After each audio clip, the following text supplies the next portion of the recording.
So, next speaker is head of the Oslo Package 3 Secretariat, and his name is Terje Rognlien. The floor is yours.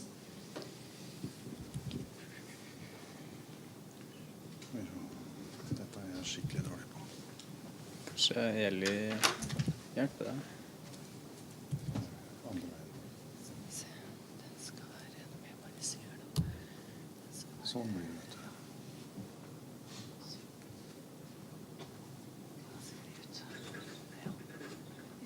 Ja.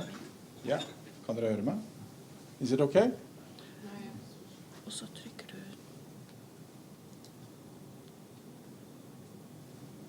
Now it's on. Good. Og så trykker du her hvis du... Yeah. Thank you. I need my glasses so I can see you. Good morning. Hope you can enjoy just one more presentation before the coffee break. And I think this presentation will follow very nicely from the former, because this is about co-creation in practice, as I understood Hege's presentation. And it's a large topic, but I just want you to think about 3-4 issues when I talk, because this is the way we finance the public transportation system in Oslo and Akershus county around. And how do we do it? And the 4 elements are the following. First, there are some political goals. I will revert to that. Secondly, there must be a kind of funding. And thirdly, there must be a portfolio to fund in order to get this to work. And the fourth is, of course, we need an organizational setup in order to get this to go together. And my task is basically serving those 4, you see the logos on the top. Akershus on the left, Oslo on the right are the local authorities, and you have the state in the middle with the railroad and the road administration. So those 4 are my bosses, all the 4 of them, in addition to my wife at home. Of course, the first question is, why is it Oslo Package 3? Why not number 1 and 2? Basically, it is because, very short history, we had the Oslo Package number 1, that was basically construction of the main tunnels and road system in Oslo. The Oslo Package 2 came a little bit later, and that was basically a public transportation package with the tube ring and with some railway, double tracks railway on the west side of Oslo as the main elements. Pretty large packages. It started in 1990. We have had toll cordon in Oslo area more than 25 years. And then what happened was basically that the local politicians in the Oslo and Akershus county really started the co-creation. They took leadership, and what did they do? They just decided that this goes too slow. If we want to develop our transportation system more quickly, more in the way we want, we need to take the leadership ourselves. So they sat together, they made an agreement where they carved out a lot of projects, which they said this is going to be financed over the next 20 years with toll cordon, with contributions, funds from the local parties, and they also wanted the state on board. This was in 2006. The Parliament needed 2 years to discuss, are we in or are we out? The Parliament in Norway said, yes, we join you in that agreement on the basis of the following. You will get a certain funding. Point number 2, it should be a portfolio management system. That means you need to demonstrate, you need to measure the results of the projects, that all these projects support the political goals. And thirdly, we make this steering committee, and the man from the road administration, Director General, must be in charge of that committee. Those were the requirements from the state to join that cooperation. And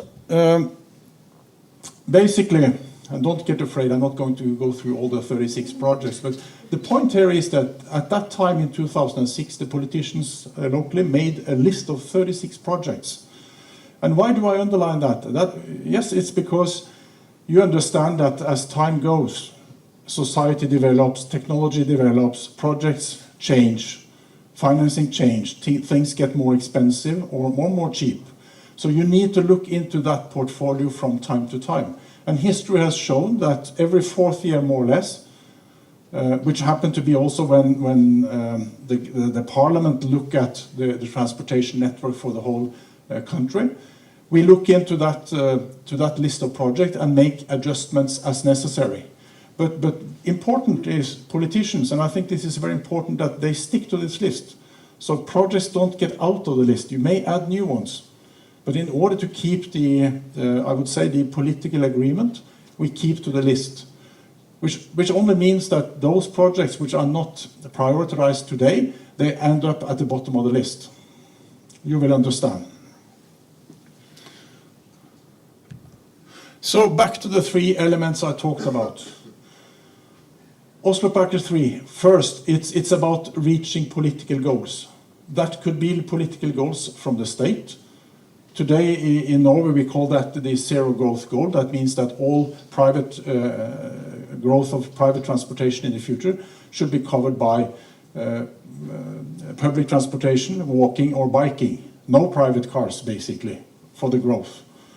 But in Oslo, the government declaration by the present government in Oslo city, they had a much tougher goal. We need to reduce 20% of the private car traffic, the car traffic in Oslo over the next 4 years. Much tougher than the zero goal. And I just mentioned, which the previous speaker were talking about, the climate strategy as an example of Akershus goal. So you will understand my role a little bit later, but my task is to try to develop a portfolio with a funding based on those political goals, which are not the same.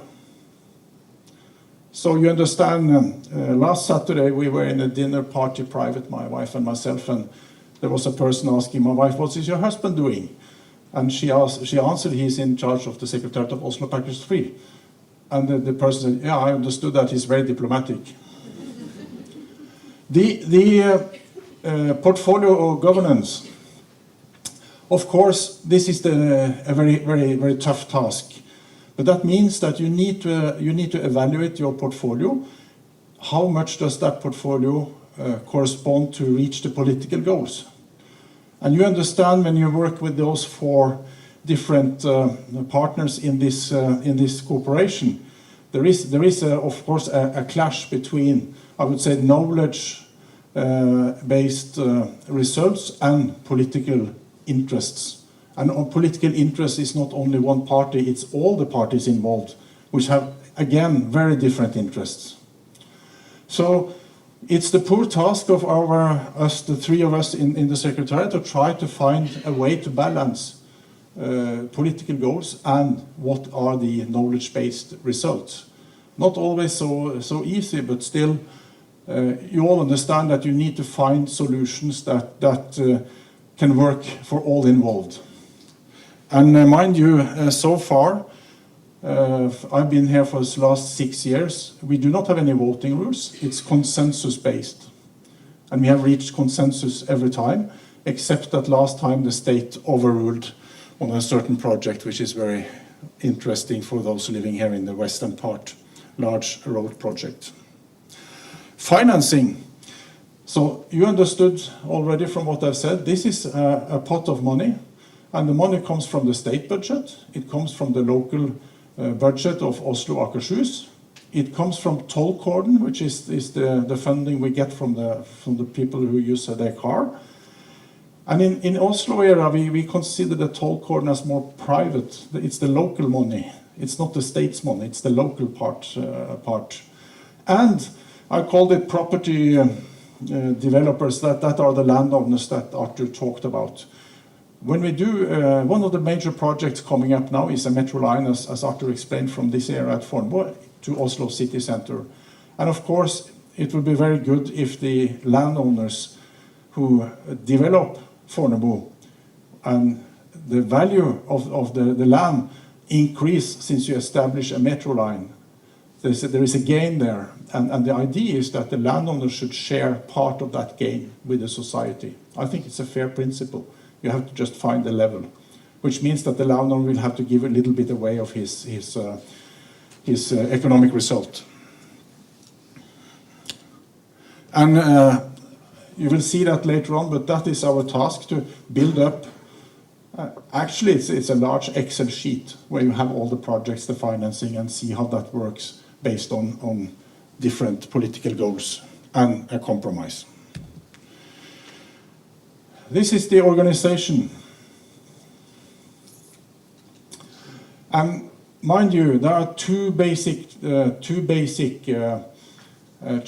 tasks we have in the Secretariat. Firstly, in Oslo Package 3, we make a 4-year action plan. That means a 4-year funding of projects plan. And we roll that every year.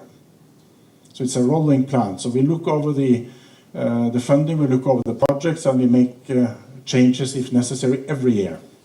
That's the first task.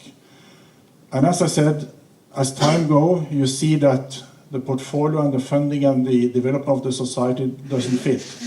So every 4th year, more or less, maybe more often in the future, we need to renegotiate the long-term agreement. Because the Oslo Package 3 agreement is a 20-year agreement.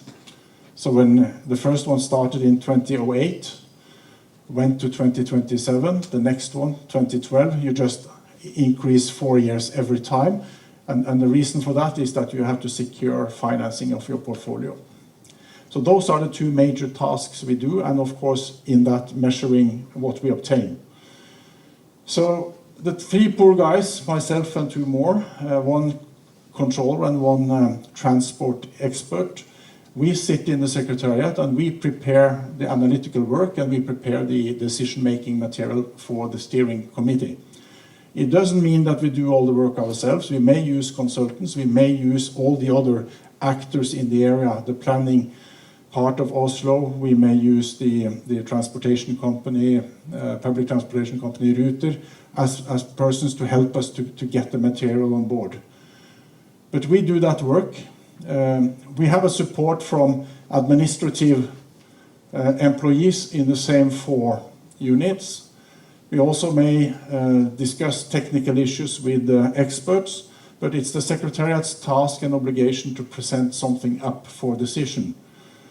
From time to time, when we do negotiate or if we do major changes to the agreement we have, then we call upon, on the right upper side, you see a political negotiation group. What we do is that when we do major changes, we call for 2 extra politicians from Akershus and 2 extra from Oslo. And those 2 extras are from the opposition in each unit. What does it mean? It means that when we negotiate, we have all major parties in the city council, in the county council on board. So when the agreement is made, we know that it will pass the city council because the majority has already approved it.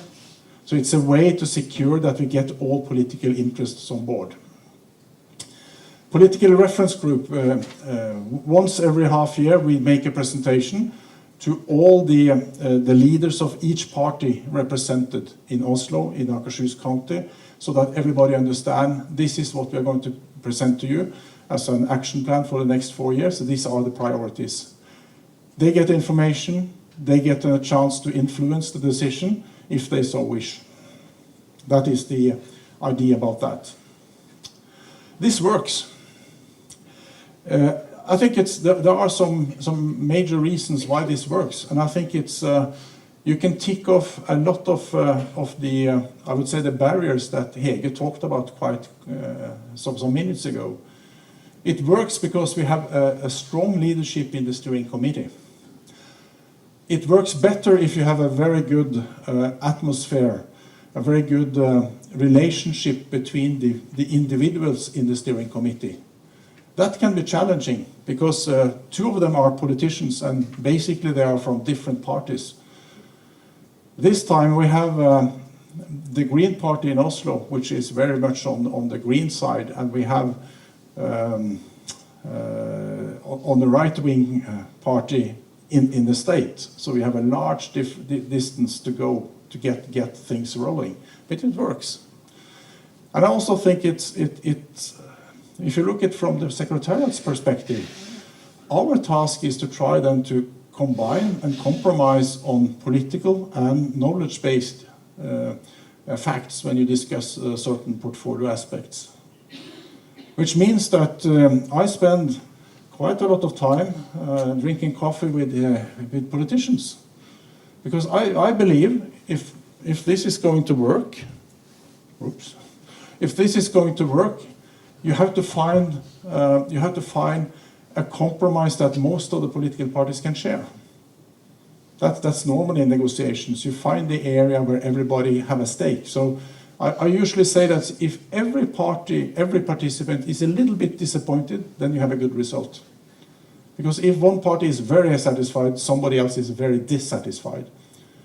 And I think it's up to us to find that balance when we work in the Secretariat. That's why I spend a lot of time to understand the politicians from each party, not only those who I work for directly. Just to show you how does this function in practice, and now I talk about the rolling of the 4-year action plan which we do every year. So in May every year, the steering group in Oslo Package 3, based on discussions we have had over the last, I would say, 12 months, they make a proposal for an action plan with funding for the next 4 years. That proposal is then voted upon in the Oslo Council and in Akershus County. And basically, the answer is yes from both, because we have made the necessary work that this goes smooth. That is then transferred to the Ministry of Transport and for them to prepare the national budget for the coming year. That is what we call the Proposition 1S Parliament. And the results from the Parliament's discussion is that the 2 state participants get their budget approved. And based on the state approval, Oslo and Akershus make their decisions. Normally it's the same, but it could be changes. So they will then have to make final decisions on Oslo's, Akershus budget for the next coming year. So when you think about that, how do we handle that in the Secretariat? Yes, as soon as we have passed June 2018, we start to work on the next year's rolling. So we normally start to think summer 2018, what are the projects, what are the main issues that we need to sort out in order to get the action plan in June 2019 to go through. And then we use normally the period from summer up to Christmas to discuss the projects, which means basically we take up projects for discussion in the steering group. Would you like the project? Would you not like the project? Should we prioritize it? Should we not? So we try to organize all the input on the project side, on the portfolio side before Christmas, and then we work a lot on the funding after Christmas. And the funding, of course, we work with the politicians. We work with the funding all the time to check that we know exactly what's possible and what's not possible. So that's how it rolls on. And as I said, we can very clearly see from time to time, up to now every 4th year, as I said, then we see this is not going to work. So we need to make an extension of the 4-year or the 20 years agreement. The current agreement was made in 2016, so it goes from 2017 to 2036. My prediction is that we are going to negotiate again the spring 2020. Because then we will see that several projects pop up which will cost more than we have envisaged, and we need to look again upon the priorities of the funding and the projects, and potentially look at the toll cordon charges or other ways to organize the financing. So I think we will end up there in spring 2020. Excuse me? Yes? For the selection of the project, how do you collect this kind of project? Do you open a call external to subject that propose projects and then you evaluate those that can be implemented, or are projects that are developed within the organization? We talk to each individual organization. If it's a road, if it's a state on the road project, the state tells us what's the project look like, what is the goals, when is it, what is the timing. If it's a public transportation, we talk to the public transportation company. So we gather all the information from the various actors who are project owners, if you wish, and put that together. And then we sit together. This is not something we do alone. When we look at how to develop the public transportation system, tramways, tubes, and train also, but tramway and tubes, these are connected. So we sit together in groups with a lot of experts to look at different ways to organize the portfolio in order to get this to fly in the best way. And do you have also a fixed repartition in terms of funding? I mean, for example, state budget will cover for 60% and the remaining 40 is divided according to the local organization, or it is defined according to each project, so it's personalized? It depends on the projects. The state does only cover basically road projects, basically. But there is a change coming up, which I will talk about in a few minutes. But basically, the major funding here is the toll charge. Almost 60% is the funding comes from toll charges from cars. State is about 20-25%. If you take train development, railway development in our area is 100% state. So if you bring that into the formula, the state participation is a bit higher, but the main contributor is toll charge. And last time we revised the agreement in 2016, we made a presentation of the total portfolio, and the message to the politician was quite simple. You need to raise the toll charge dramatically if you are to get the necessary funds, and secondly, if you want to reach the goal about better climate, better air quality in Oslo. We have an air quality problem. You need to raise the funding, get more traffic out, and this is a level you need to go for. And we showed the portfolio on a 20-year perspective. I'm very glad that they basically agreed to that, and now we just work on that and follow on. But it's a puzzle. It's a puzzle every year. So, okay. Shall we go through all the figures?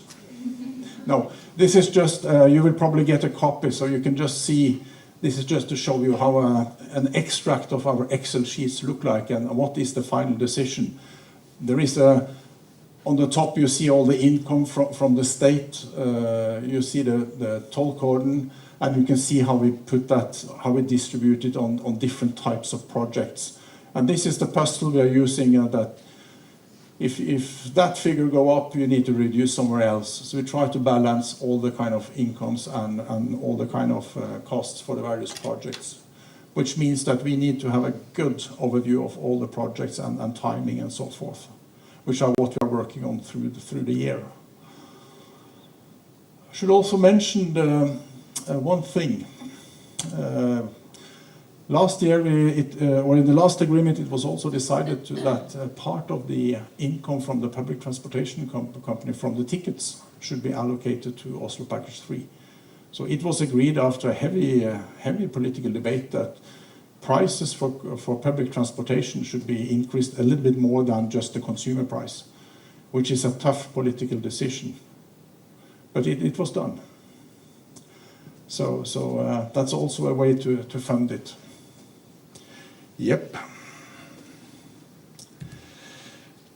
A little bit more complicated now, but let's try to simplify it. And I apologize that a few of these boxes are in Norwegian language. But so far, we have been at a kind of state, Oslo Council, Akershus County Council level in the governance system. The municipals have not participated directly. What is this about? Inside the square, there are 3 different boxes. Oslo Package 3 I've talked about a lot now. On the top you see a Bymiljostalen, that's a kind of a town package environment agreement. The point being the following: it's established as a fact that Oslo and Akershus, they will never reach their goals regarding air quality, regarding less transportation, unless the state put more money on the table. So the top agreement, the Bymiljostalen, basically what that says is that the state will take care of 50% of the investments of the metro line here from Fornebu into Oslo. Basically it's that's involved. So the state participates with more money than usually.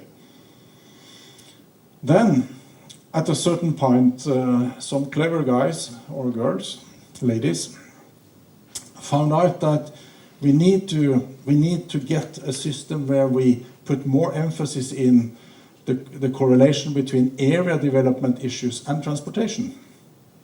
That means where do you develop private homes, where do you develop commercial activities in relation to where you have transportation networks, so the integration of area and transportation become more important. Before that final agreement came up, they started to do the town development agreement, Byutviklingsavtalen. That agreement, as I read it, unless Arthur disagrees strongly, that is basically set of rules on how to work together, procedural rules on combining area and transportation. And what is going on today is that all these 3 agreements are going to be put together in called a town development agreement or town growth agreement. All the 3, one document, and the main point is integration of area and transportation policies, and involve all 3 governance layers. That means add on the municipals. Because today, the county council do transportation, but it's the municipality those are the decision makers on area questions. So this is a way to try to put all the 3 together. We are going to work on the same political goals, but it will be introduced a few indicators where we will measure more, I would say more in depth, how do the new agreement work on traffic development, on CO2 emissions, and also it will work on following up parking policy. We all know that parking policy is a very efficient measure if you want to reduce traffic. And secondly, it will also follow up where do you put your housing, where do you put your commercial activities in relation to where you have already established transportation network. Basically, you should try to use these nodes where you have good transportation network. There you should build your houses, your commercial areas. So there will be some new indicators. The last thing I talk about now is under current negotiations, and one important issue is then what is the steering committee in Oslo Package 3 going to be look like after these negotiations are finalized. That's an open issue, and that's under heavy debate for the time being. So I hope that, just to summarize, what I've tried to do now is to explain to you co-creation in practice. There are different levels of governance involved. There are funding from several different sources, local, state, private property developers, landowners. And there is a portfolio that is currently looked after in order to reach those goals. Those are the elements. I've been told in similar meetings before that this is a model that is not very common in other countries, that you get this to work. But I do think, as I said, and back to Hege's presentation, it works because you have leadership, you have a certain atmosphere, and a respect and trust in the steering group. And if we are going to succeed from the Secretariat, we need to have extremely high integrity in the way we present our material, and of course also a lot of trust from those decision makers. I will be here during the break, so you can have questions now or you can approach me during the break, but I will leave after the break. Thank you.